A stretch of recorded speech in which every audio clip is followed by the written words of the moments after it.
రుచికరమైన ఫుడ్ ఉంటే ఎక్కడికైనా వెళ్ళిపోతాడు ఇమాన్యుల్. ఫుడ్లో ఉంది. కాదన్నా ఇప్పుడు భయపెట్టు తెలుసా, నామినేషన్ నుంచి పెడతాను రాగానే నాకు నవ్వు రాదు. అది కాక ఏమన్నా కోపంతో మాట్లాడాను బయట. నాకు కోపం తక్కువే అనిపిస్తుంది. ఒకటి చెప్పనా? ఒకటే పాయింట్ చెప్తా. నువ్వు క్లెవర్ రా నువ్వు. దేవుడు నాకెందుకు ఇవన్నీ అంత సీన్ లేదు. ఎవరమ్మా క్లవర్? అంత సీన్ లేదు. మోస్ట్ డబ్బెస్ట్. ఒక పాయింట్ చెప్తా.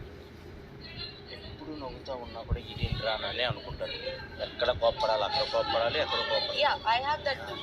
ఆ క్లారిటీ ఉంది. కానీ నా ప్రాబ్లం ఏంటంటే నేను నార్మల్గా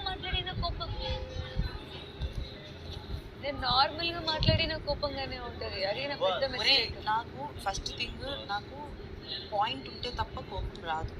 నాకు నిజంగా నా అది పాయింట్, అది కోప్పడాలి లేదు అని అంటే నాకు కోపం వస్తుంది. లేకపోతే నాకు మిగతా అన్ని ఫన్నీగానే కనిపిస్తుంది. ఏమో నేర్పించు. ఏమో నేను నార్మల్గా కదా నేర్పించే అయితే నేను నిన్నెందుకు కోపడతా? తనకు ఆ సిచ్యువేషన్ వచ్చింది కాబట్టి తనకు కోపం వచ్చింది.